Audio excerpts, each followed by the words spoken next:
is a new space and new technology that we're working with.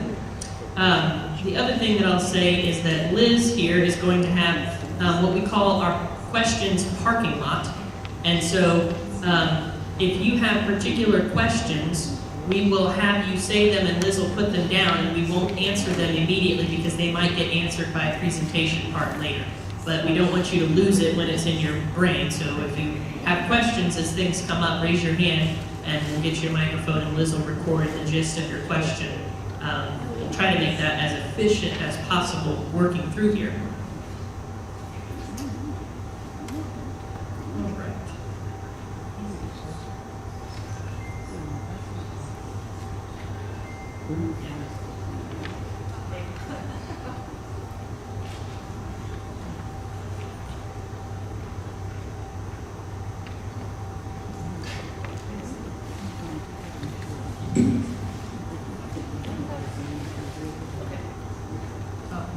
We're waiting on live stream.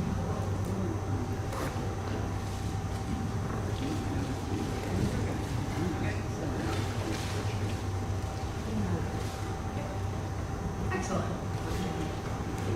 Greetings, live streamers. Our president is coming. You don't have to run, it's okay.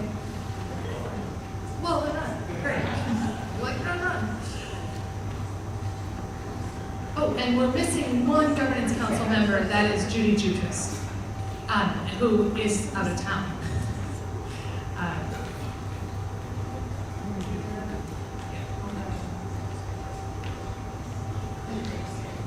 Dakota's gonna grab one more chair.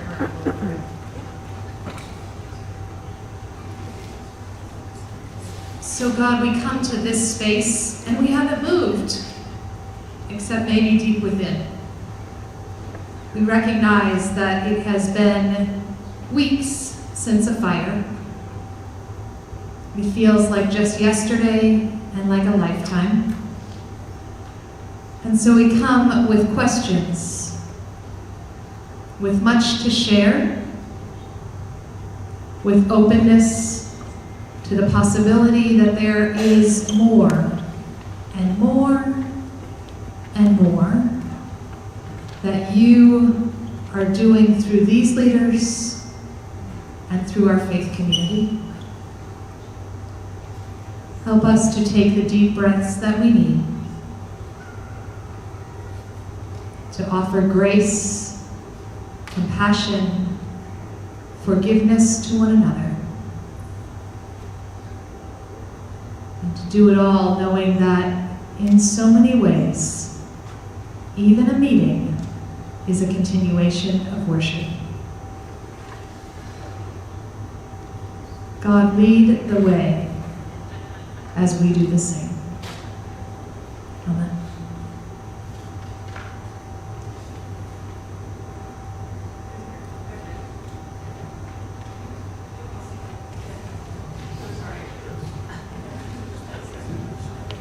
Good morning.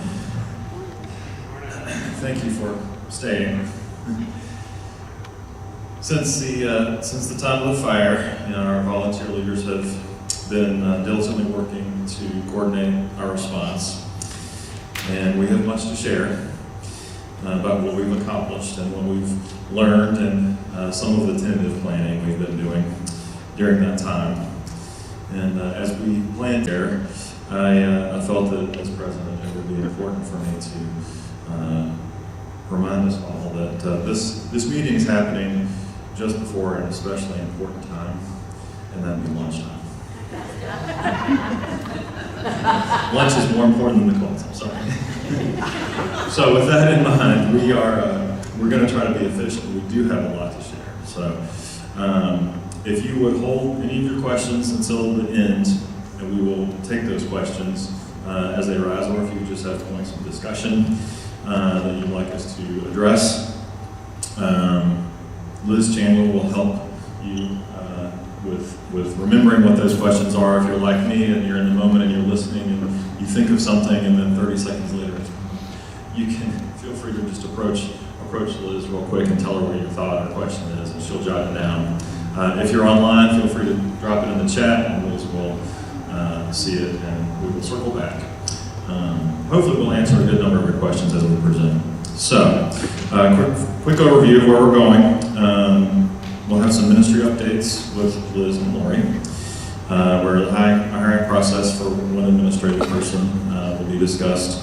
We'll discuss the suspension of our preschool, and we will also have some updates on other teams. Then we'll have a fire and building update with John and Kelly. Some sub-teams will be discussed, the sub-teams that are being formed. We'll have building and insurance information shared. Then Dakota will discuss announcements and kind of how the announcements are going to work related to fire updates and some things that the larger congregation can do to help. And then Jenny will go ahead and give us a financial update. Then I will make a motion, or I'll ask someone to make a motion to approve Governance Council to spend $15,000 or more at a time, which I'll discuss why that number's important at the moment. I'll ask someone to second that motion. We will then have discussion and questions, and then we will vote to either approve or not approve, giving governance the ability to go over and above that $15,000 mark as needed. So, with that, I will hand over to Liz and Laura.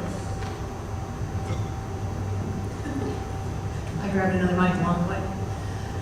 So, a number of updates, and again, we're trying to be efficient. Our hiring process is going really well. We have had multiple interviews for an administrative position. We will have information and announcements for you certainly by October 1st. This is very exciting. It is also particularly challenging to hire a person to no building, no office, very little access to stuff. But I'm very proud to say that Jen Atkinson is staff support team leader, and then Kelly and Eric and Dakota and I have interviewed and are particularly hopeful for the candidates that we have. So stay tuned and celebrate that, and we will tell you how you will get access to said person when we know what that looks like, okay? Parking lot questions on hiring? Great. We are going to give you, we as in me, I'm going to give you a preschool ministry update. I am doing this because we don't have a preschool director, and our preschool team leader is asking for some space, and that's understandable. So I just want to name, we do have some preschool team members in the congregation, or in the building today, and yet I will offer this update. The fire happened on July 28th. It was August 4th when we suspended the preschool ministry. That has been particularly difficult for many, many, many of us. And I feel like it's time that we give some context as to how and why that decision was made. The key in most of what I'm about to say is two things. One, the preschool is a ministry of this congregation. That means it does not exist outside of this ministry. It's not a separate 501c3. It is not its own organization renting space. It is indeed a ministry just like all of our other ministry teams. That's an important detail because if we are being honest, and we are committed to being honest, we have done a very bad job of naming that over the years and over the decades. So much so that many within our preschool did not understand that relationship. There were many within the preschool who felt like they operated on their own and should be able to make decisions about the preschool on their own. That did include the staff. That was really challenging in crisis because the way that we are organized does require that our governance council helps to make decisions when things are in crisis or not. So from the beginning, the process for our preschool was that our preschool director and team were working to figure out how to continue a ministry without a building, and they were going to bring us a proposal the following Thursday, so August 3rd. There were a multitude of things that happened in those days. One of the things that happened was we started to get withdrawals from families as soon as people learned there was a fire. The second thing that happened was we had tours that happened. There were a number of different tours that a number of different people, some of you were on, and some of those were completely doable and some of them were completely undoable from the beginning. There were lots of details involved in those tours. Sorry, other locations. Thanks. Yeah, so the goal, and we even said this on whatever day that was, July 30th, our first service, our goal was to relocate the preschool. The goal was to be able to start, we learned shortly after July 30th that we would have to push it back a week, but we still wanted to start the preschool. Then there started to be a fair bit of pressure to do this more quickly and to give answers to some of our families. We already had people asking for refunds, and our director was asking us to get a plan for refunds and get a plan for changing classrooms and make sure that we had this move taken care of. And that became really difficult. So much so that governance met and we started to discuss what this might look like. If you recall, I mentioned there was a proposal that was supposed to be submitted, and in fact there was a proposal that governance received. The challenge with that proposal is that the proposal we received said we could be in this new location until January 1. We knew at that point that we could not reopen by January 1. We found out subsequently that we could have stayed for longer, but we did not have that information when we were making these decisions. There was a second piece that was challenging. That was that the proposal was given to us and said there would be no money exchanged until insurance came through, and then we would give them something. That was problematic for this panel of people sitting here because we did not feel comfortable signing a contract in which there were not actual financial terms. We do have money to do a continuation of business, that is true through our insurance. It is a finite amount of money, but we needed to make sure that that would cover all the ministries that we want to do for whatever time frame we needed. So to receive a proposal that said we'd figure it out later did not seem like it was a prudent thing to get involved in. The most important piece of the proposal that we struggled with was the safety concerns for our children. And that's where everything started to unravel. The proposal that we received named that the other congregation was going through a certification process for their own preschool. They were trying to be state certified. That comes with it a ton of requirements. Our preschool and our director were very clear and said, we are not willing to go through that process. That's, fine. But as a governance council, we realized and we felt very strongly that having two sets of children in one building following different rules was a disaster waiting to happen. We would have had about 100 kids and 20 staff with one set of rules and one set of precautions and one set of ways of being, and another 100 plus kids doing it another way. The safety involved in that seemed particularly challenging. We recognized in that moment that our goal was to keep our kids safe. Our goal was to make sure that our teachers would have what they needed to start a school year. And it became very clear as the pressure was mounting that we could not do that in the short time frame that we had. Had the fire happened a month earlier, maybe it would have been possible. But we were being pushed to say, we need this, we need this, we need this, and we couldn't do that safely. The decision was made by governance after a multitude of meetings and hours of discussion. And we were told by our insurance company, as soon as you have made a decision, share it. Because the longer it waits, the worse it's going to get for people. And we had a discussion about how, you know what, we could tell them on Friday, or we could wait till about Tuesday. I don't remember what was happening on Monday, but for some reason it was Tuesday. But in the land of schools, 4 days to find a new school and or a new job is a long time at the beginning of school. And so we felt like we should not delay that any longer than we already had. So we went ahead and met with our director on Friday and met in the memory garden outside. 4 of us were present. We had already written up communications that were going to go out. And we talked with Lori J. and said, look, we cannot, for the safety of our kids, go ahead with the preschool right now. We're going to suspend the ministry. That was heard in a different way, okay? And Lori said in that meeting that she would not communicate with any of our families. And we said, okay, we understand, it's a loss. Lori has been with our preschool for over 20 years, so that grief is real and we honor it. We recognize that she did not want to communicate and she did not want to be the person saying that the preschool would not operate. So we went ahead and we did that. We had been told previously the preschool had just migrated to a new software. It's called Brightwheel. That database was what they were using for communication and for tracking all payments. We went ahead and used Brightwheel to notify the team, the parents, the staff, and then we used our realm system to notify all of you. That turned out to be a big challenge and misstep. What we learned on the back end was that Brightwheel required that you have an app installed in order to receive a message. That is not what we were led to believe, but that was what happened on the ground.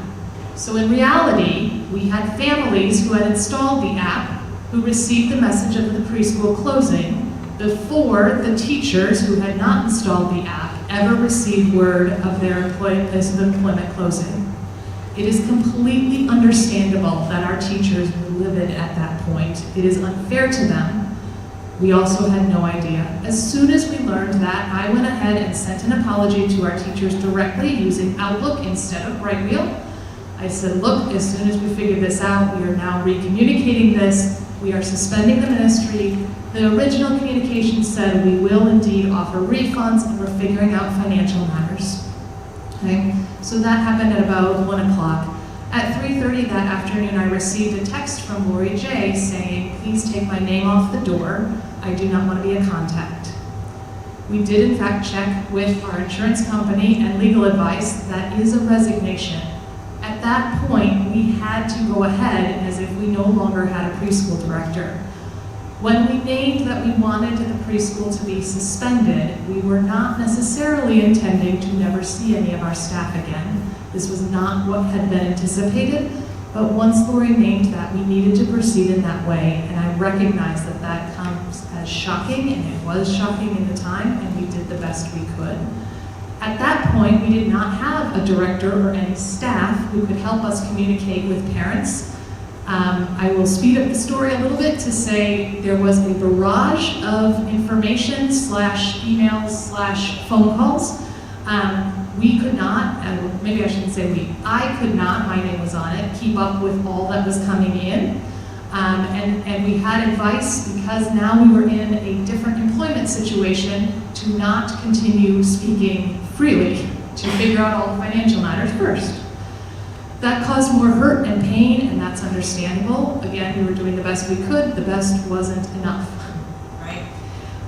So we then worked through for multiple days a process to get all those refunds back. There was a perception that because the money was just in Brightwheel, we should be able to push a button and return it immediately, because it was, quote, electronic. That database does not allow you to return money if it's older than 85 days old. That's not our rule, that's the database and the banking rule. Most of these payments were made in December of 22 or January 23. That meant that we had to return all of these things in a different way. That also meant that we had to know to whom we were returning them, because we couldn't just have the system do it for us. The problem we ran into is that when we got into the database, we discovered that everybody was not entered correctly. Everybody with one family, whether you were a grandparent living out of state who paid tuition, a non-custodial parent, or just a pickup person, was labeled under the same address. That was problematic for us getting refunds back to people, because we have to give the money to the person who gave it to us, and we have to give it to the right person. So as you can imagine, the refund process took a wee bit longer. If you are interested in such details, Jenny Terry is your person. There were 4 different ways that we got money back to people, but I am really proud to say we are 90-some% done, maybe 85%-ish. Yeah, I think we're just kind of the tail end unique cases, so Yeah. basically. Most people had their stuff within a week and a half of the original announcement. We then worked on trying to get severance payments to our teachers, because again, we did not intend to never see them again. It was the right thing to do to give them support in this process. We do know that 4 of our teachers were hired by one school, 30 of our kids went to that same school. We know there are at least 4 other schools that our teachers were hired to, and we're really grateful for that. There is still much pain. There is still much question. We don't know what comes next with our preschool ministry. The last piece that I'll say, and then you'll remind me if I've forgotten anything, throughout all of this, there was a deep concern about letting teachers into the building to, quote, get their personal property. That process was painstaking, but I will name that nobody has been in the building to get personal property. Not Dakota, myself, none of our music staff, none of our volunteer leaders. We have been in the building only when the fire professionals and insurance people have said, we need someone to identify X. That was true in the early days of our preschool suspension. We could not legally let people into the building. There's a lot of information floating about there about how we were keeping things from our teachers. That was not true. We were keeping people safe because of all the testing that had to happen, of all the stuff in the air and in the building when a fire happens. At this point, John Kraler, down there, is working through a process with the teachers who had personal property that they want to have returned and or reimbursement for. That is because anything that was going into the hands of a child has been deemed a total loss. So we cannot actually give people back stuff that is meant for a child. It is not safe to do so. That took us a few weeks to figure out because it took a few weeks for the fire report to come and the insurance, et cetera, et cetera. But they are getting their things back that can be claimed and that are non-child related, and there is reimbursement process in process with the insurance company. So, all that is to say, in the midst of it, there were some encounters with very angry parents that caused us to have to look into some security measures. There were trips to the media that caused us a little detour a couple of times because we had to troubleshoot what the media was saying. And then there was the detour to the fire chief as well. Some of our very angry staff and parents went to the fire chief, and then we had yet more meetings about what we were doing. So thank you for your patience. We could not keep up with the volume of anything, whether it was emails or phone calls or meetings, and we've done our best. I am happy to take parking lot questions, but the last thing I'll say is, once again, we don't know what happens with this ministry. That is one of the conversations that we will be having to have. But that's where we're hanging out. Is there anything you want to put on the list for parking lot? I know I went fast. If you, oh, sorry, a parking lot, it is a newer term. Liz will write down your questions and then we'll come to them later. We're parking your questions in this lot and then we will talk them all through. Thank you. It's not cars, no. No, the parking lot is actually open for anybody who wants to use it. If you have specific questions and you want to talk to any of us afterwards, please know that we are open to that. Our goal is transparency. It's been a journey. There are other things going on. We have education team. Jude, where are you? There she is. Jude is leading education team. Kids stuff will start next week, right after. I know, isn't that exciting? They've got a whole team of people and new leaders, and kids stuff for multiple ages will begin next week, which is super exciting. Music is obviously doing their thing. Rehearsals start next week. They're meeting in homes and looking at other spaces as well, so that is exciting. Hospitality team with Lori Radford is also working on things like Diamond Nine and fellowship here in the cafeteria with short chairs and spaces. And there are snacks in the back. Spiritual life team, wherever Patty Peck is, over there. There is a retreat coming up that we are super excited about, the 30th? September 30th. So that will be happening, and I have forgotten the team. Thank you. Missions team, where's Susie? Hi, Susie. Susie is fearlessly leading a missions team in which it is hard to do collections when you don't have a storage closet. But she has a plan, And it is our goal to be even more generous and more outreachy during this fire recovery season than ever before. So stay tuned. All those people, Ministry Council, are meeting today after this meeting, and we will have more updates for you. Did I do it? Okay, I'm next, and you guys, this is super weird up here. Like, all of you all looking at me, and then I can see my face on Liz's laptop, and then my mom's in the back telling me to smile. It's just so weird. Sorry, I just have to get that all the way out. How strange it is. She's not wrong. It's totally weird. Okay, so that, with all that said, that brings us to the building and grounds portion of the meeting, the fire and building update. And I, as Vice President of Finance and Ops, of which Building and Grounds is under, am going to start off, and then John's going to give you some other important updates because he is the Building and Grounds team leader. But actually, that's what I wanted to talk to you about.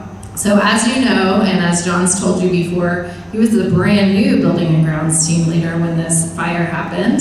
And so we quickly realized that there was going to be a lot to deal with when it came to Building and Grounds. And so that we decided to form a few different teams that I'm going to tell you about. 3 of them are fixed and 1 is a fluid team.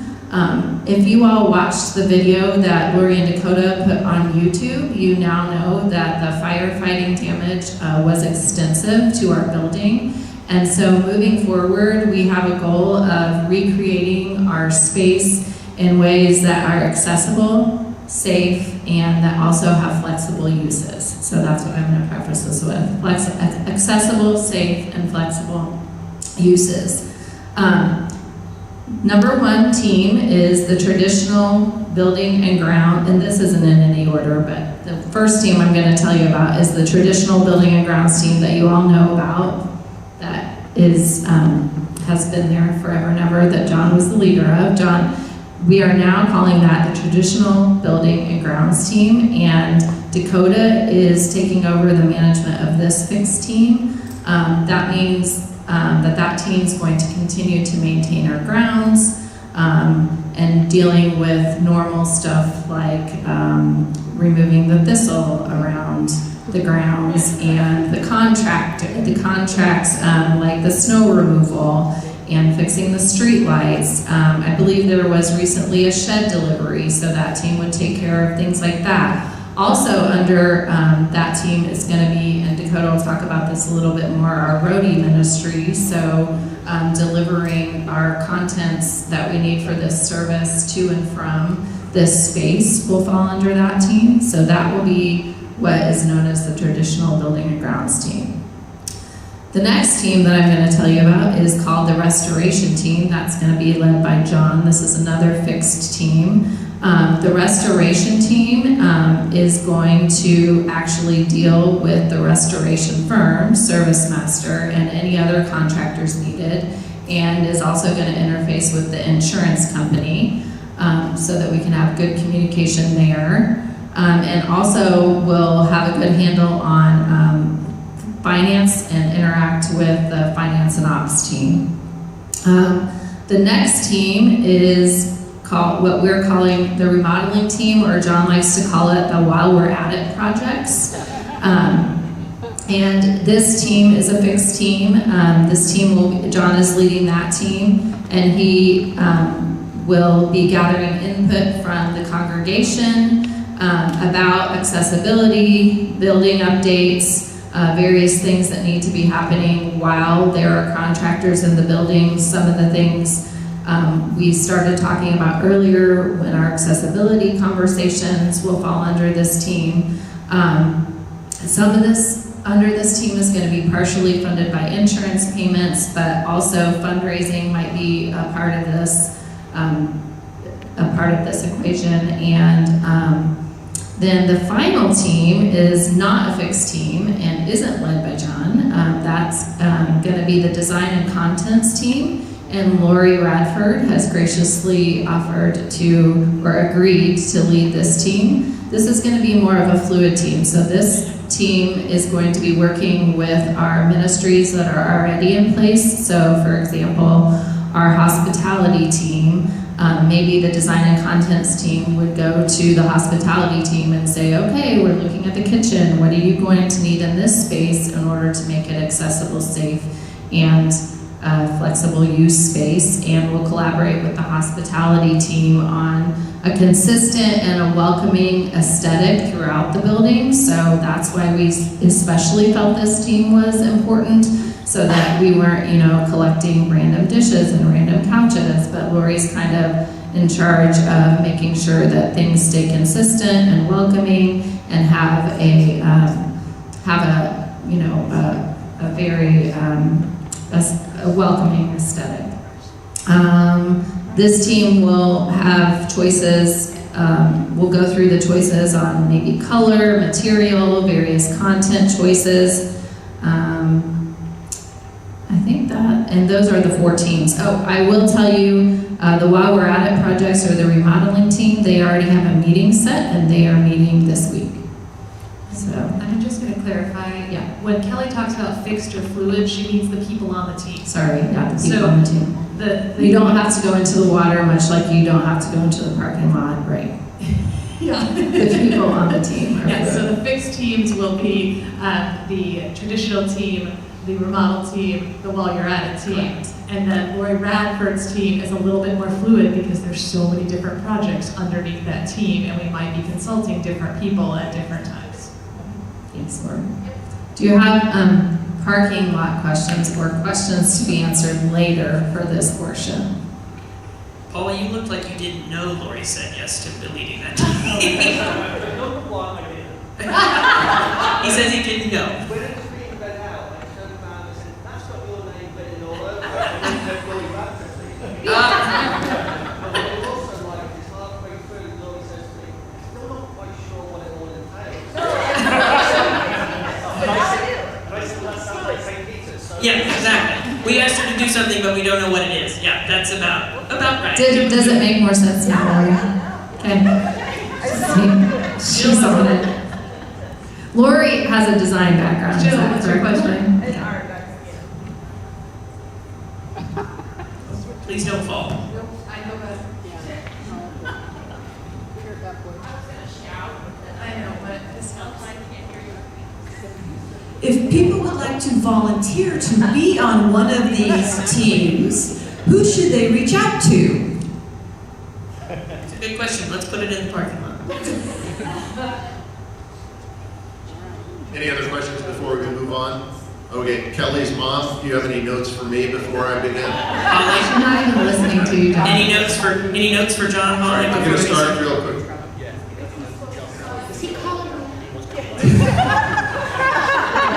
So I'm going to provide an update real quickly. I'm sure many of you are probably wondering why we can't move faster, and we are still kind of in that impatiently waiting for a burst of activity to start, but I think it will start first.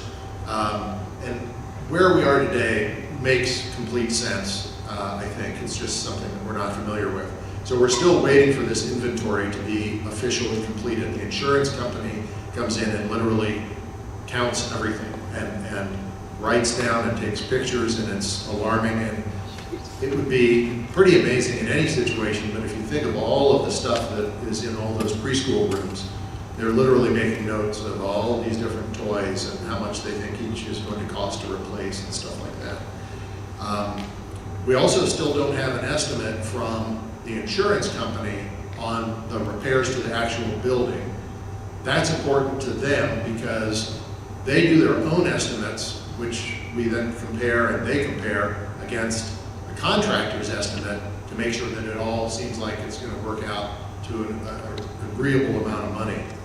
And we need all of these things to make sure that our coverages in the insurance policy, all the different riders and the different parts of the policy, are going to be adequate to move forward. So there is no go-ahead to proceed yet. I really do think it'll happen this coming week or the week after. And when that does happen, it'll lead to a burst of activities afterwards. I also would commend to you the video that Dakota and Lori did of the inside of the building. I can tell you the building looks pretty much the way it looked at the end of July. There has not been a whole lot of activity happening in there. It smells better than it smelled at the end of July because they had dehumidifiers running for a long, long time, and that humidity is gone. All of that water has been pulled out of the carpet, and for the most part, the humidity is gone from all the water that was used. So that's a good news. That's good. So now all that's in there is the smell of the soot. You know, so it's still kind of a nasty smell. Please note, that's a lot. It's gross. Yeah, it's sort of a nasty smell, but at least that wet smell is gone. Okay, so on the relationship with the insurance company, I would say it's a great relationship. They're sending us a cash advance to make sure that, you know, in terms of a cash flow point of view, we have plenty of money in the bank. They're going to send us $100,000. That's a huge amount of money to me, but we're going to need it because we're going to have bills to pay, and we've already got some of those bills to pay.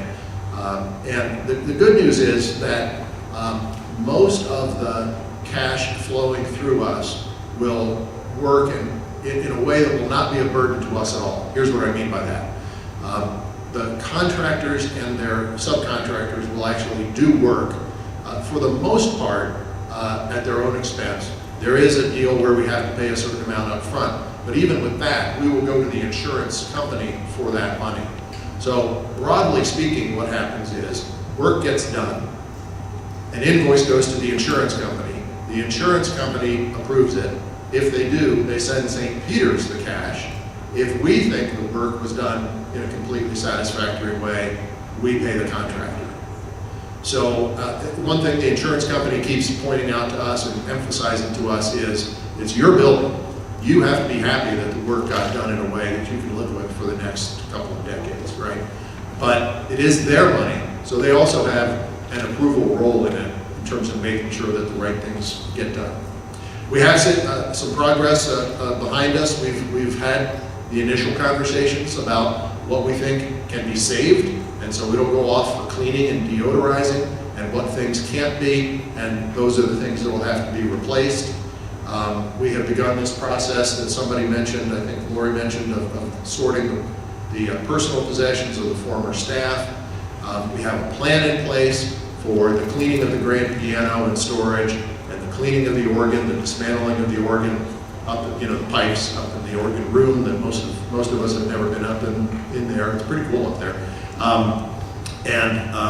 So we have a plan for that. Again, approval by the insurance company, we can move forward with that. And you know, as much as we think we'll have a plan soon, it'll also be a relatively flexible plan. For example, that fire room where the fire originated still has not been torn apart, has not been dismantled. And I'm sure that when that happens, then the experts will get in there and they'll say, oh, now we really understand what has to be done to this core part of the building. So we'll have some details that we'll have to work out later. We will have to work out later. And finally, some good news. We do believe we can fix the ceiling of the sanctuary. If you see the video, if you're standing up here and you're looking at the back of the sanctuary, there's a skylight there that shouldn't be there. And they think they can fix it in a way that pretty much matches the wood that was installed there in the early 1970s and looks pretty good when they're all done with it.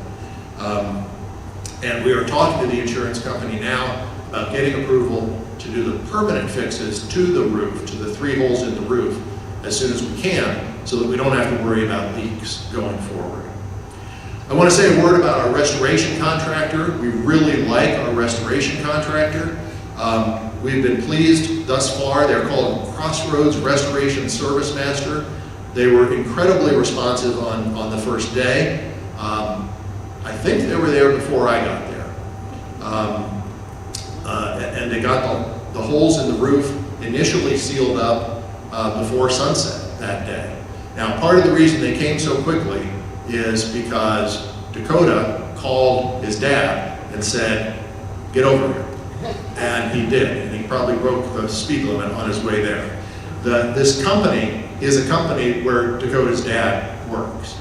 And so going forward, and we've had this conversation weeks ago, we want to make that okay from many different angles, including not ruining every weekend for Dakota. forcing him to sit around on Saturday and say, you know, we wish you could get the work done a little faster. And having his dad say, I wish you were a nicer customer. Back and forth, you know. So basically, we've taken Dakota out of the mix in terms of supervising this contractor. Now, we do want to use the contractor for, at minimum, the initial stages of the work. So those stages, I feel like I have them written down here. Dakota has them written down here. Removal, oh yeah, that's my second part. I'll come back to that. Thank you for your help. So I'm overseeing the relationship with the contractor and with the insurance company, and the broader team is getting more and more involved in that as time goes on. And then when you think about these stages, there's sort of these 5 or 6 stages, and the last one is the huge one, where everything gets rebuilt. And in that stage, you're basically a general contractor like any other construction project, and we have gotten references from this company. Our 2 architects who are on the team, who happen to be members of the congregation, Greg and Craig. So you probably don't know that they're architects, but they have expertise in these areas, and they're going to check those references as we think about whether to use the same company going forward for that reconstruction phase. So real quickly, what is next? We will soon have this meeting with the insurance company, and if at all necessary, have a little bit of dialogue about what can be saved and what cannot be saved. We have our opinion, they'll have their opinion, we may have a few things that we want to talk about there. And then the next stages are removal of all of the contents that do need to be cleaned and stored, removal of all the contents that have to be disposed of, and then what they call demolition, which sounds a little worse than it is. I like to think of it as the careful removal of parts of the building, such as the carpet, the ceiling tile, the ceiling grid, and any parts of the furniture that have to be pulled out, such as the cabinets in the kitchen. Cabinets in the kitchen are one example of something that's made out of that MDF material, not real wood that's heavily varnished. So if it's made out of this porous MDF stuff, it absorbs all that stink, and there's not really anything you can do about it. So unfortunately, they'll all have to be removed and replaced. And then what happens is cleaning of the interior of the building. So literally, you can envision a couple of weeks of a bunch of staff coming in and washing down, wiping down, trying to get as much of that soot off of everything that stays in the building. And then finally, the spraying and sealing certain surfaces, again, to try to contain the smell. So the best example of that is if you look above the ceiling tile at the wood in that's holding up the roof, that is all bare wood, plywood, studs, and so on. That absorbs that smell. So the way you deal with that is to seal it up with some kind of sealant, maybe paint. And then we finally turn to rebuilding, and that is basically where we put everything back in the building. And at that stage, we will kind of merge together this restoration process with the renovation or remodeling process that you've heard about. And those remodeling and renovation ideas will be approved by the congregation, so that's really a separate thing from the restoration projects. Our guiding principles there will be sustainability and flexibility of space utilization over time. I like to think of it as 2 spectrums of time. Like, how could we use this space in multiple ways in any given week or any given month? But also, how can we make sure that this space is flexible and sustainable, can be used over the next couple of years and decades as the congregation evolves and we think of new ways that we want to use the space. And all of that will be upon us very quickly. So we're going to try to move quickly on this team. And really what we're doing in a sense is processing the ideas that we have heard from the congregation over time, especially with the recent Wabash conversations. So what we've heard from the congregation, we're going to kind of chew on that and then present back to the congregation our ideas of what we think ought to be done, should be mixed into this project. That's all I have. Anybody have any parking lot questions? And I can't remember who's speaking next. Dakota, I'm sure you know. You think it's Phil? I you? got one. No, it's me. Is there any thought about the 2 main doors coming into 6 meters into the north track? Are you talking about the main entrance, Phil? Yeah, let's say, a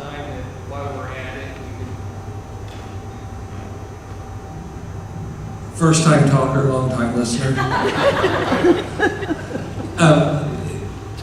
Is a parking lot question, and this may seem small, but I think while we're at it, the two main doors, they're, we kind of had to make shift on dogging them down, and one door you can't unlock, and I didn't know if there was any thought about replacing those two doors where they match, and then you put them down together, and that lock with the key in case the security system goes down. Parking lot, but that's an easy one because it's on the list. There is a list somewhere, and that's one of the things on it. Other parking lot questions? So my question is, while we're utilizing the outdoor space for various things, we won't have access to the bathrooms.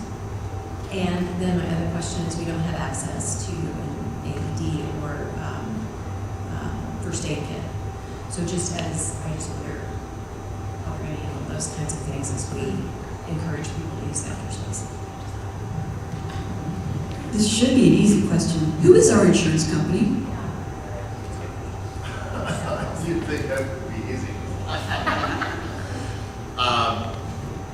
So the guy that I talk to every day, he works for Travelers.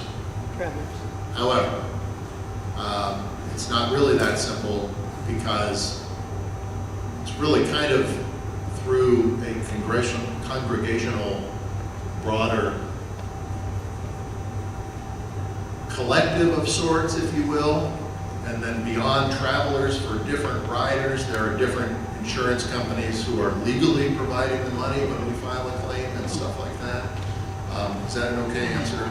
I think that's So we are insured with the insurance board through the United Church of Christ. Jim Jensen, local UCC member, is our agent, and insurance people outsource insurance, so then we're upgraded to Travelers and beyond. But UCC insurance is the shorthand for that. Other parking lot questions related to this, and then I think it's me. No, it's me. It's me. It's me. All right. So, what we have discerned, that's the D I was looking for, don't yell at me, Holly, discernment is the thing. What we've discerned in this process is that we are congregational by nature, and so, therefore, you all have to have a say in what we do. However, we can't have a congregational meeting every single week to decide every single thing that we need to do. Hence the creation of these sub-teams, as Kelly sort of announced. And so those teams will be making some decisions that they have the constitutional obligation to make or permissions to make, and then we'll come to you, the congregation, for the ones that they don't have the authority to make. So it's important that your ideas, that your opinions, that your thoughts about the restoration, about the remodel, about the process are heard. That's priority number one. So we want to hear you, whether it's a phone call or an email or an in-person, conversation. We want to hear you. And we recognize that a small group of people have to make the decisions. So we have to hear and collect from a broad group of you, and then a small group of us will make the decisions based on that information, and then we will even widen it out after the decisions are made to incorporate you in the execution of those decisions. So if you kind of think about it, Brian Atkinson gave us a great image. If you think of a V and then a V on the other side, we're collecting information from a broad group, getting it down to a small group, and then expanding it out again to the large group for execution. So that's kind of the model we're going to be following the next couple of months and even a year. So, in order to do that well, what we're going to do is have sort of a standing congregational meeting the first Sunday of the month. So, today obviously is unique because it's the first Sunday of September for us, but not the first Sunday in September. On 10/1, we will have a congregational meeting. On 11/5, I think it is, we will have another congregational meeting. And then on 12/3, we will also have a congregational meeting. So at least we have those three already set. So you can consider this your announcement per the Constitution. We have to tell you 2 weeks in advance. This serves as that announcement. There will be those three congregational meetings in October, November, and December. And what we hope to do at those is to collect all of that input in sort of a collaborative way. And if we need to make decisions that these teams are not able to make on their own and require your vote on, we will bring those to you at those congregational meetings as we have them. We can't guarantee for you what will be on the table at each of those because we don't know what we don't know yet. But we wanted to have that on your calendar. So it's very important that if you can, you plan to attend those meetings so that you can be heard and that your opinions can be brought together with the collaborative group of people we have here, and so that you can be part and party to the decisions that we need your help in making. Some of you have asked a bunch, what can I do? Let me say this. Sadly, to some of you, you're not going into the building and scrubbing stuff. That's not something we're going to have you do. I know you would love to. I know it's probably something you did on a mission trip somewhere else, and that's fantastic. That level of hands-on mission is not something we're going to be doing at this stage of the process. It's better and more efficient if our professionals handle it. Now, that's not to say there's not something you can do. One of the things you can do is you can join the roadie ministry. I cannot say it enough. Join the roadie ministry. If you have a decent car and a valid driver's license, and you have some ability to lift maybe 20 to 30 pounds, or you have a group of people that can help you, all this stuff you see on this stage does not just stay here. It all gets packed up and right now being put in Lori and I's car, and that's not sustainable for anybody. So, what we have done is we have rented a storage unit at 146th and Gray. This will also be where a lot of our contents, once they're clean, might be stored until the building's ready for them, like couches and refrigerators and things like that. But there will also be a corner of it that we'll have for the roadie ministry. It'll all be set up in one nice clean corner. It'll have labels on it that says, take this with you. It'll be on as much wheel carts as we can find. And it's very easy to navigate. And I'll share the details about that once you join, on how to find it and get it and bring it here. And then we need someone to also pack it all up and help take it back. So this is a really good opportunity that if you're like, I want to get my hands dirty, I want to participate in the process in between the times when we're going to have some of those design team meetings and things like that where we'll be picking out colors and such. This is an opportunity to get involved and to help make church happen and make our ministries happen. That's the other thing I'll say. If you would like, I know we say this all the time, but we truly mean it now more than ever, if you want to join a ministry team, the commitment is now. You don't have to join for a number of years, you don't have to be elected to anything. If you just want to find a team leader, whether it's education or music or missions or hospitality or spiritual life, and say, what is it you need? Do you need bodies? Do you need money? Do you need this donated thing that you need? They would love to have your help and participation as they continue to do the ministries of our church. Because even without the building, things are still happening. We're still going to be generous to our community. We're still going to be searching for the Spirit in life. We're still going to be hospitable to one another. All of that will continue, and we need your help to do that. So you've seen most of our team leaders here. Patty, Lori, Susie, Juge, they're all, our ministry team leaders are here to, receive your help. Was that good enough for the announcement section? All right, now it's your turn, Jenny. Parking lot questions, I guess. Parking lot questions. Patty, I think I'll let Lori get to you. I'll also mention our tech team leader, Bill McClellan. Yes, thank you, Bill. I'm sorry. Sometimes I forget my own teams that I lead. I forget them, like building and grounds. So you mentioned that you want us to stay in touch with you so that you can get all of our input. Who do we get in touch with? Who is that person? Sure. You two, something else? Yeah, so John is obviously a good one, although he has a lot in his inbox these days. But you can always send it to Building and Grounds Lead. You can always send a note to Lori and I, and we will pass it along or reply and copy the person who should be on it. But you can also just reach out to us and ask, hey, I have a question about X. And some of this might be our future office admins' help. So once we get them onboarded and hired and chosen, that will be sort of that way to get in touch with us.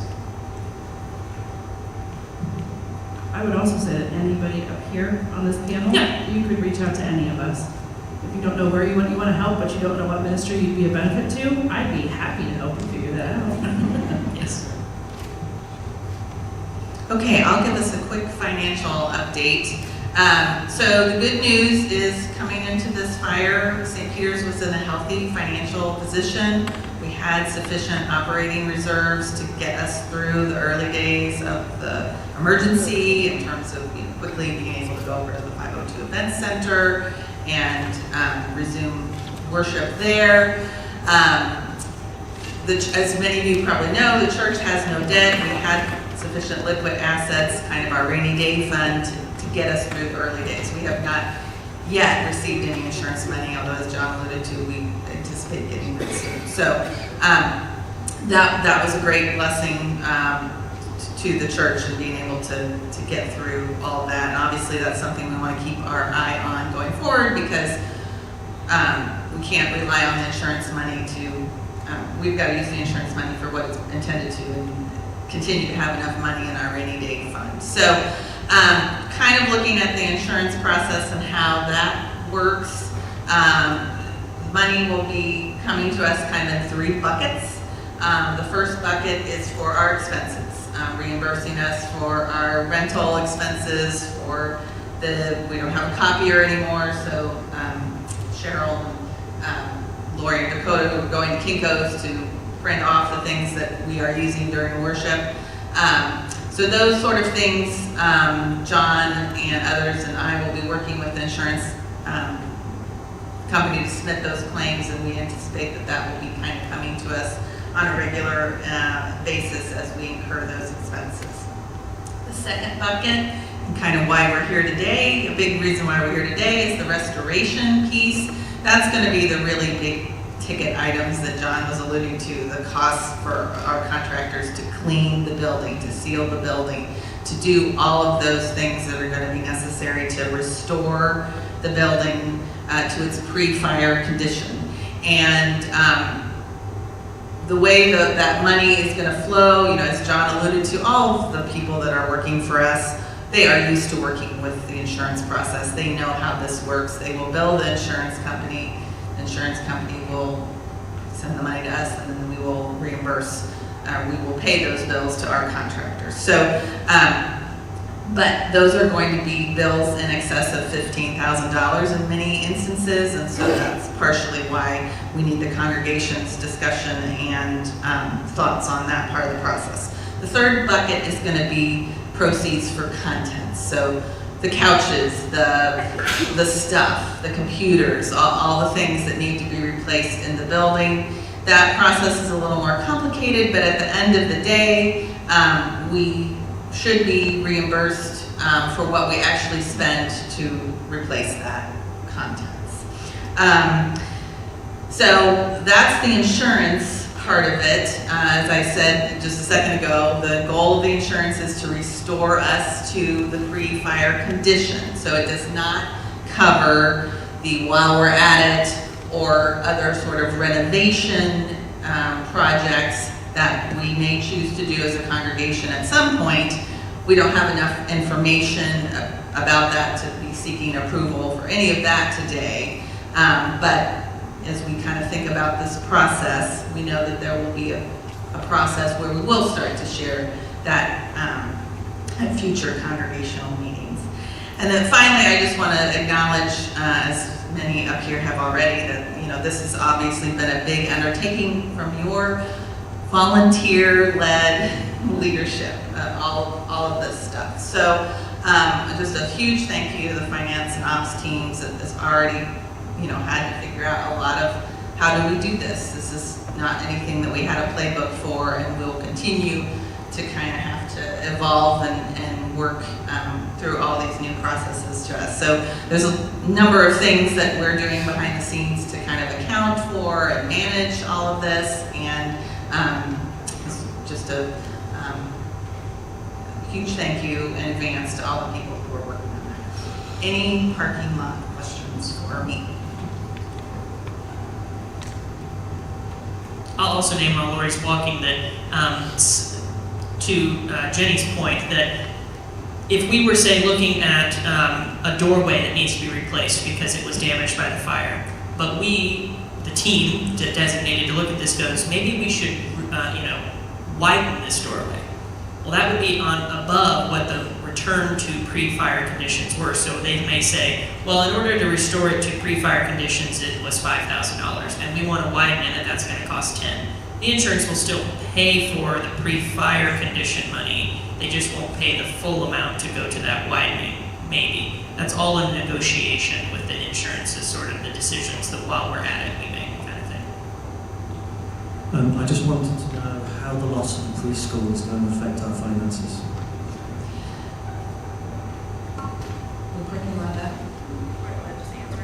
Yeah, so in our budget, the preschool was anticipated to add net $50,000 of expenses. So obviously we will not be receiving that in the budget this year. We do anticipate being able to file a claim for that. What the net loss beyond that, I think, is something we're gonna have to figure out going forward.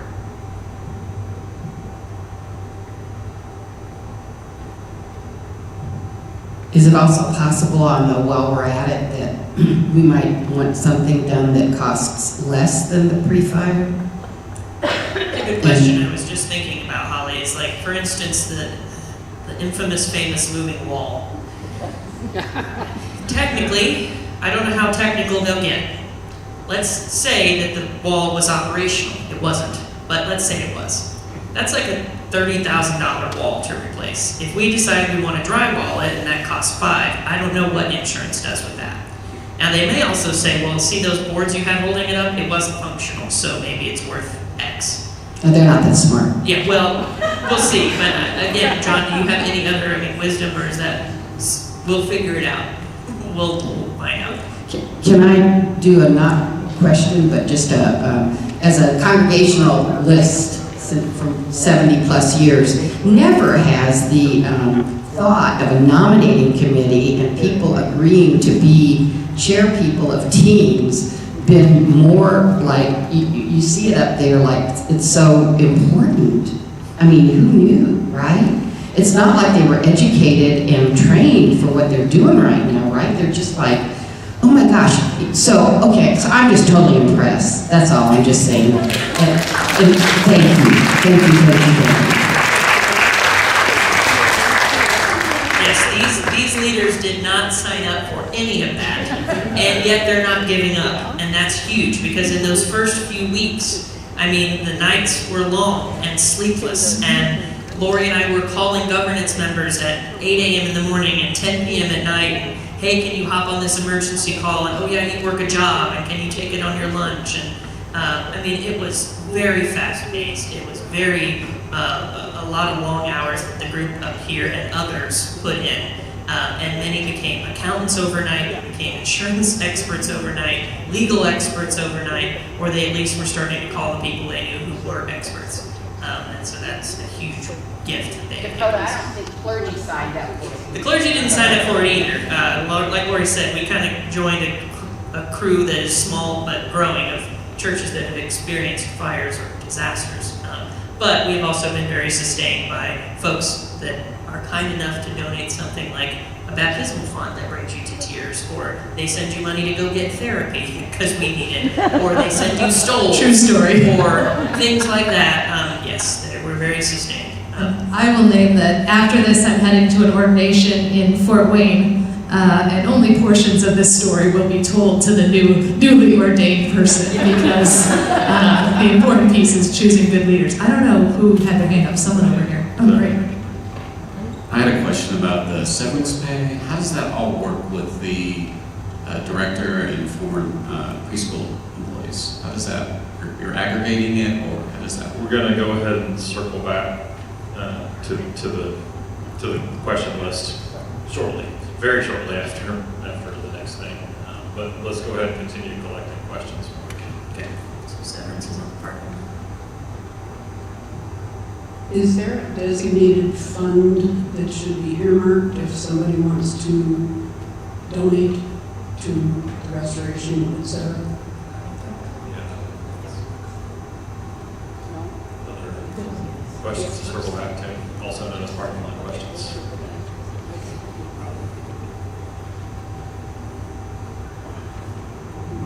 Adding on to Brad's question, does insurance cover the severance pay? Okay.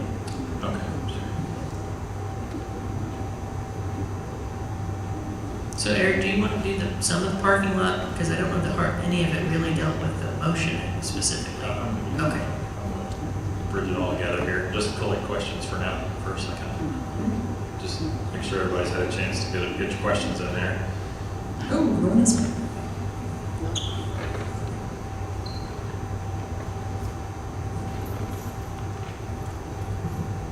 For the remodel, is it possible that a loan would be on the table, that we would consider borrowing money for that, or has any decision been made about putting that off the table and using existing funds or donations? We'll circle back to the loan question.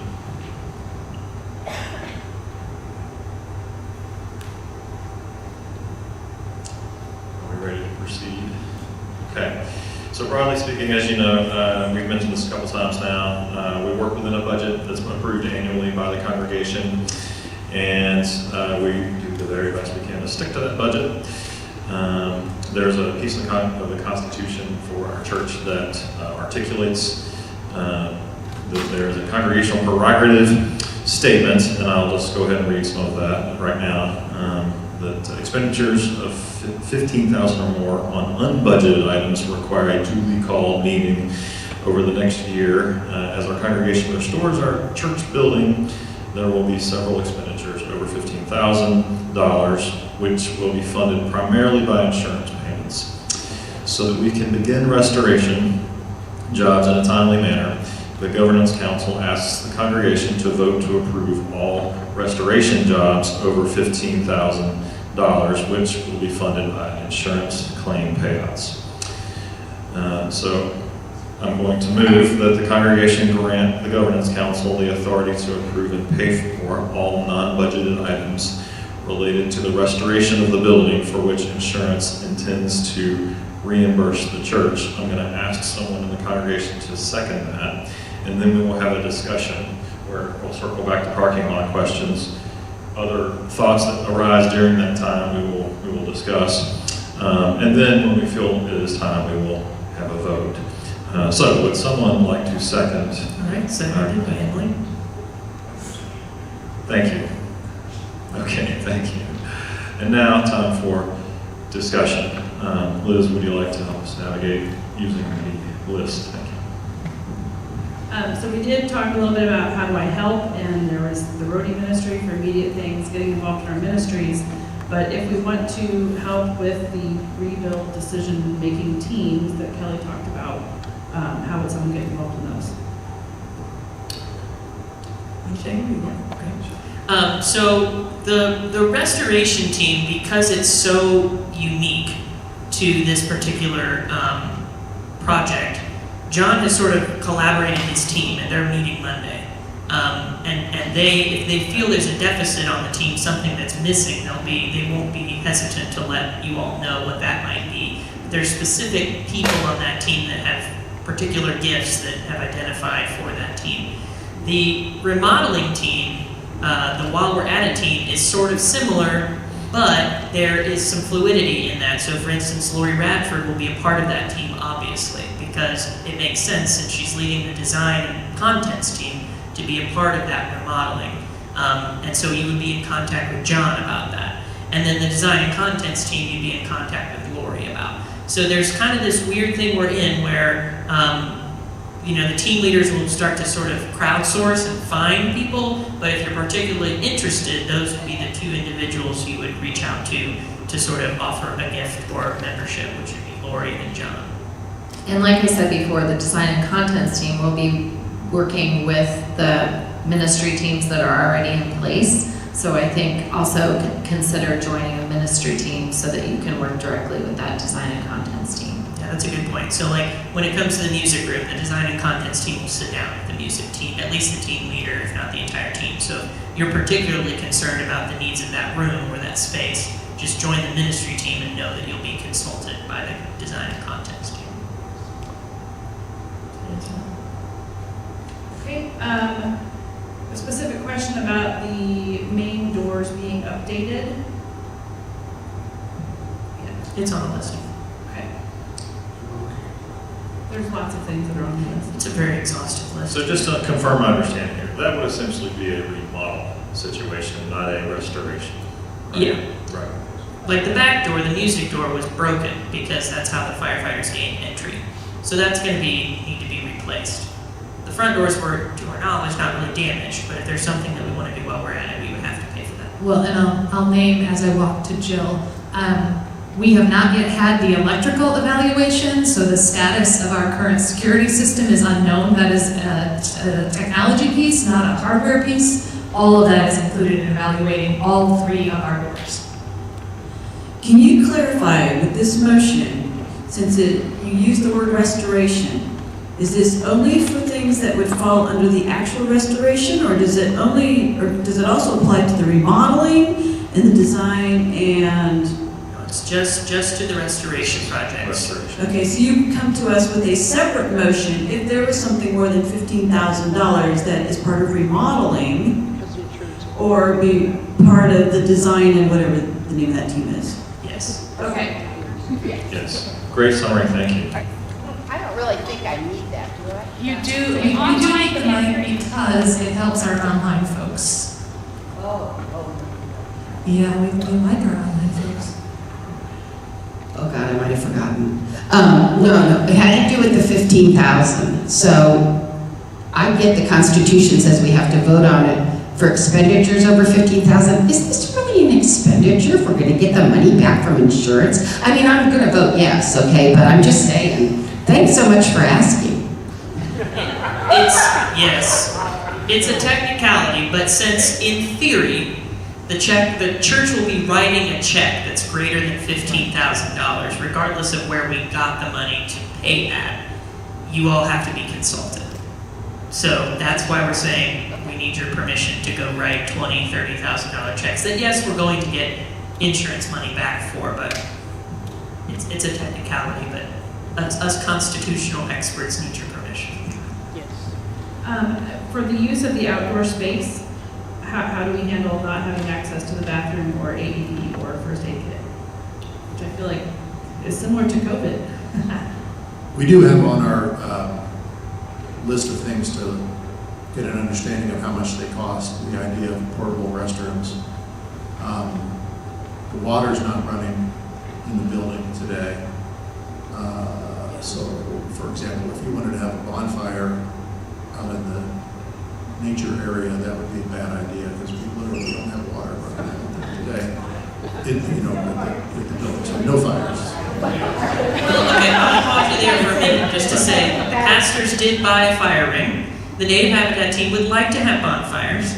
Yes, there is the concern of we don't want to set the native habitat on fire, but the Native Habitat team has already thought of that, and they are already working on asking the right questions, working with the city of Carmel, making sure that thing happens.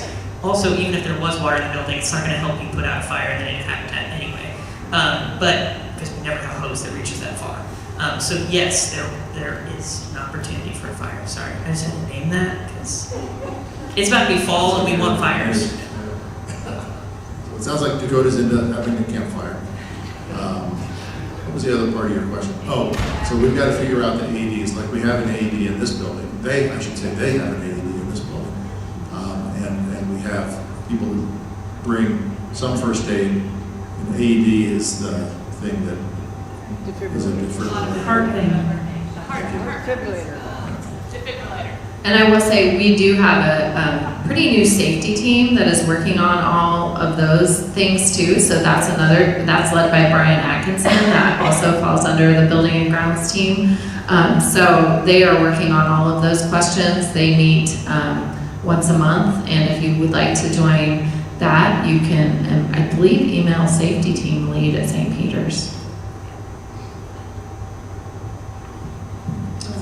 Next question. We already talked about the financial impact from the preschool. What about the severance pay question? Governance had to decide what severance to offer. Sorry for me to share that we offered all the preschool's teachers and assistants 4 weeks severance, and the director 8 weeks severance. And just so we're clear on what our preschool ministry looked like, we've had people who ranged from 8 hours a week to 1632, yeah. It was a wide range. We had 19 staff, and so we couldn't just do a blanket severance because every single person had a different version of how many days they worked and then whether they were assistants or a director or a teacher or how many years of experience. So there are many charts and graphs, but we tried to do this in a just and loving way. And yes, covered by insurance. Yes, And and insurance. we don't know, I would say at this point, we will be exploring that. It amounted to about, I think, $125,000, $30,000, something like that. So, and I will also say, there, in the buckets that Jenny mentioned, that first bucket of what I call business continuity, for lack of a better term, is the money we need to continue operating, also includes what they call lost revenue. So it's not only the cost to be in this building, but it is also the cost, the lost money that you won't ever see because you had to close that building. So that's all included in that amount, as well as that business continuity piece. And then I think these can kind of go together. There was a question, but what about the things that may cost less? And how do we donate specifically to fire recovery? I don't think we have an answer on what happens if something costs less. That'll be an independent negotiation with the insurance. There is a fire fund that we created early on. I think it's called Fire Recovery Fund. In Realm, if you click the drop down on the Giving tab, it'll say General Fund and then it'll say Fire Fund. You can put your monies there as well. I can't remember. There's a fund code associated, but you don't need to know that. And we have we have put in a sort of accounting mechanism to track in all the money we have coming in from various sources, from generosity, from insurance. All of that is being tracked in. And then also we're tracking everything that's going out, that is going to be paid to insurance, or paid to contractors, paid to staff, those sorts of things. Like all of it's getting tracked in an additional way to our original accounting firm.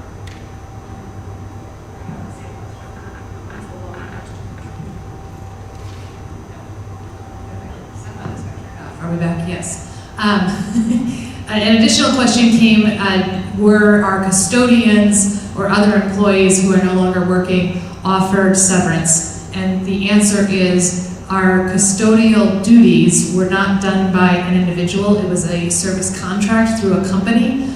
All of our companies, whether it was floor mats, towels, who else did you call? Trash service, custodial, the internet, and a long list. Dakota has worked with all those companies to say, hey, we had a fire, what do we do about that? And so they have stopped or reduced whatever we need, and then if it was a situation where the company employed people to take care of things like with our custodial, then they handle that on their end. Brad has another question.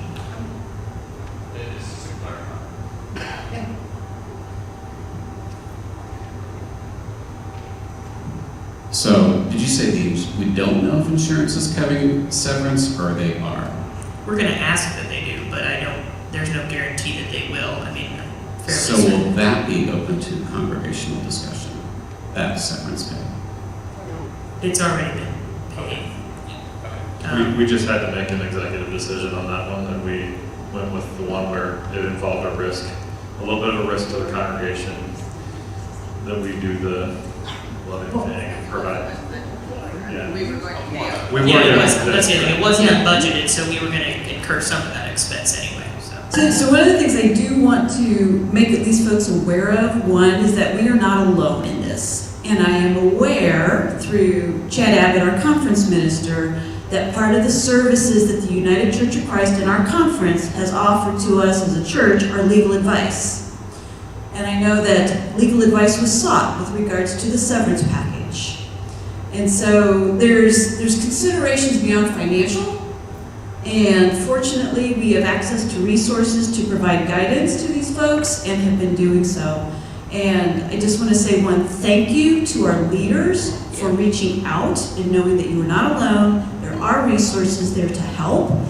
And thank you for all of what you've actually done so far. I did get feedback from our conference minister, from the legal group, to say they are absolutely stunned at how well and fast our leadership has moved. And so it really truly, emphasizing what Holly said, you guys are doing an amazing job. Thank you. Jill said what I was going to say. I love it when you do that, Jill. Yes. We should also clarify that Jill is in contact with the broader. Well, Jill is the UCC president of the organization. board of the Right. Indiana Kentucky Conference, yes. But yes, we have legal counsel. We got to be on a Zoom call with our national UCC lawyers. Not something any of us wanted to do, but they were amazing. There have been at least 3 legal contacts, among other things that have been, and media as well, resources for us. So the conference is really helping us out in that way, and we don't get trained for this stuff, so we're learning. Yes? I was just going to state as well that this is, as we talked about what the sermon was about today, at some point, people before us looked at the preschool as being a ministry, and so that severance pay is part of our ministry and mission, and so whether or not it's covered, it was the humane thing to do, and that should be considered as well. Brad, has your question been answered? Yes. Okay, we wanted to make sure. Okay. The only question left on the parking lot so far is, are we going to need to take out a loan to cover our expenses?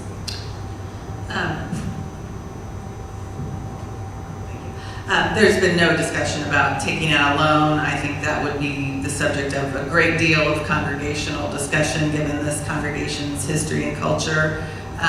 There will have to be a discussion about how, if whatever we decide to do while we're at it, or renovation projects, the funding for that will have to be determined. So right now, we're not nearly far enough along in that discussion to have any kind of answer or thought about that today.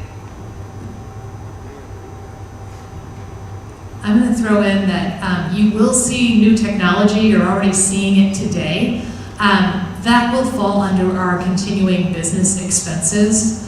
Things like that poster weren't supposed to be there. We were going to do that by projector, but this facility doesn't have a projector that works unless the lights are up, and you can't read the music for the hymns unless the lights are on. So we have to make decisions, and some of them are tech related, and sometimes you will see brand new stuff and wonder, where in the world did the money for that come from? And the answer is, we're doing our best to keep things going, and sometimes that means investing in tech that will come through insurance on the other end.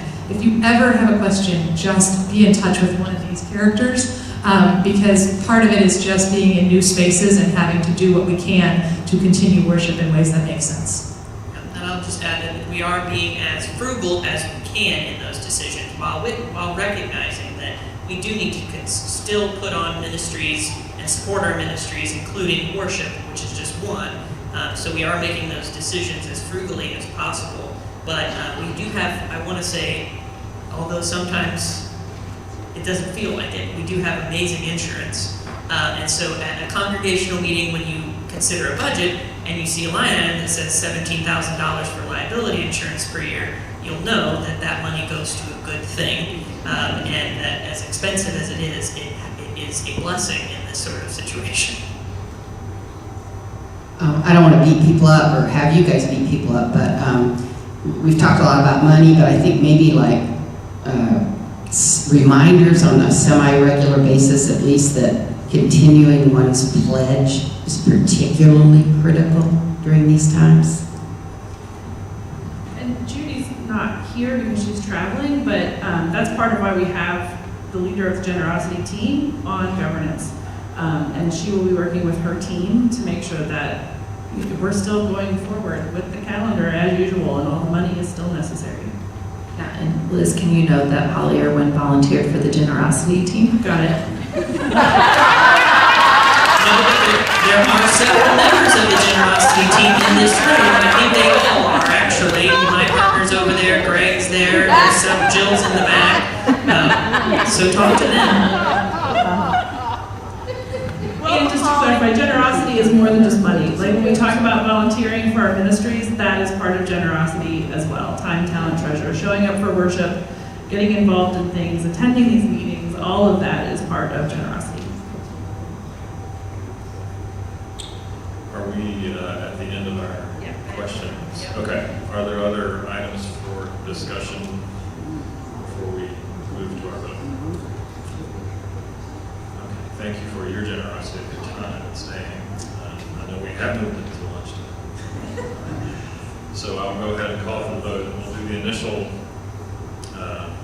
vote to approve. If you approve, you can raise your hand or say aye, and we'll gauge that in comparison to those who say no. So, with the motion that we approve, I'll just reread it so we all know what we're voting on again. I move that the congregation grant the governance council the authority to approve and pay for all non-budgeted expenses related to the restoration of the building for which insurance intends to reimburse the church. And then we had a second to that motion. All those who vote to approve, please raise your hands and say aye. Aye. All those opposed? Motion passes, and I appreciate your support. So we'll see you next week here. If you would like to be helpful, talk to Dakota, because I'm going to go meet with Ministry Council. All this stuff is getting packed up, and our next congregational meeting will be the first weekend in October. Absolutely. Cheers.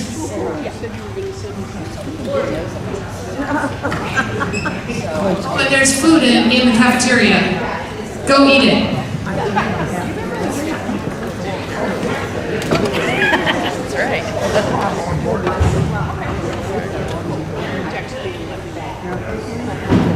And I will give you. Are you jumping up for lunch maybe on Wednesday? Yeah, sure. Yes. Okay.